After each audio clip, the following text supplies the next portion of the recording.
often say here on the show about people being signed up for reality TV shows, and everybody thinks it's going to be this big spill-all event, don't they? You remember, of course, last year Mike Tindall, another member of the British royal family, signed up for I'm a Celebrity, Get Me Out of Here, and everybody was saying, oh, it's going to be terrific, and the secrets he's going to spill and all of that sort of stuff. And really what happens is nothing, because of course they're not really allowed to spill anything. There isn't really anything to say, and I thought Mike acquitted himself on the whole admirably. Of course, I think he thought he was going to win because there he was, a former rugby ace as it were, and he had that appeal to all the ladies, all that sort of stuff, but it didn't necessarily work out.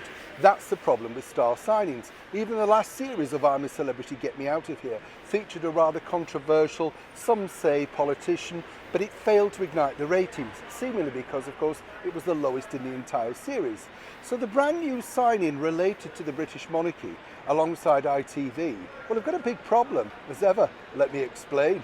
Neil Sean here, nice to see you. Thank you so much, as ever, for joining me.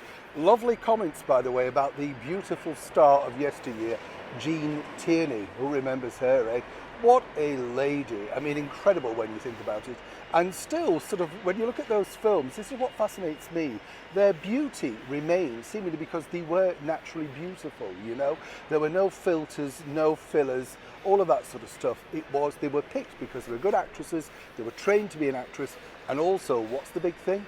That's right, good storylines, of course.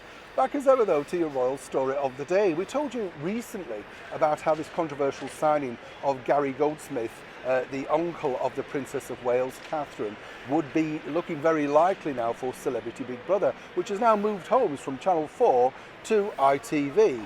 No great move there, let me tell you.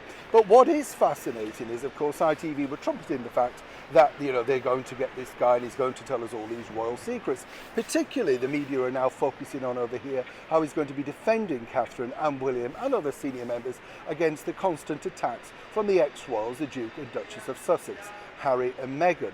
But here's where they've made a huge mistake. And this is going to cost them dearly because they have paid a lot of money out for Mr. Goldsmith. There's no two ways about it. But ITV, there's two things really that are a problem here for them. As we know, the yearly concert, the concert put together by the Princess of Wales at Westminster Abbey, Carols for Christmas, big success for them, one of the biggest sellers. So why on earth would you alienate the person that you have a deal with? Perhaps Catherine could take that to another channel, or indeed a streaming service, or literally put it directly out onto the royal family YouTube website, which would be far better, in my opinion.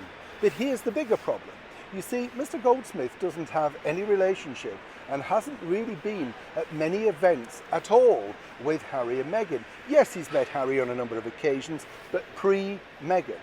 Right, so whatever they were hoping he was going to reveal would have to have come from internal family stories. You understand how this is very problematic now, because whatever he says on camera, that must have happened around the dinner table at the Middletons, or indeed if he was with William and Catherine, etc. So it's second-hand, third-hand royal gossip. Now, there's no two ways about it. I understand it's admirable that he wants to try and protect his niece, of course, Catherine and William. Very devoted family. But ITV literally have no idea what a huge mistake they've made, simply because Mr. Goldsmith truly will only know nothing. And if they thought he was going to drag in a lot of viewers, the only true winner amongst all of this is literally Gary Goldsmith.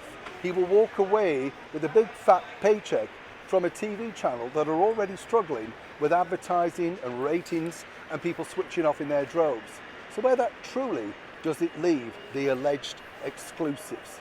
It's interesting, isn't it, when you look at it like that? Neil Sean in the very heart of London.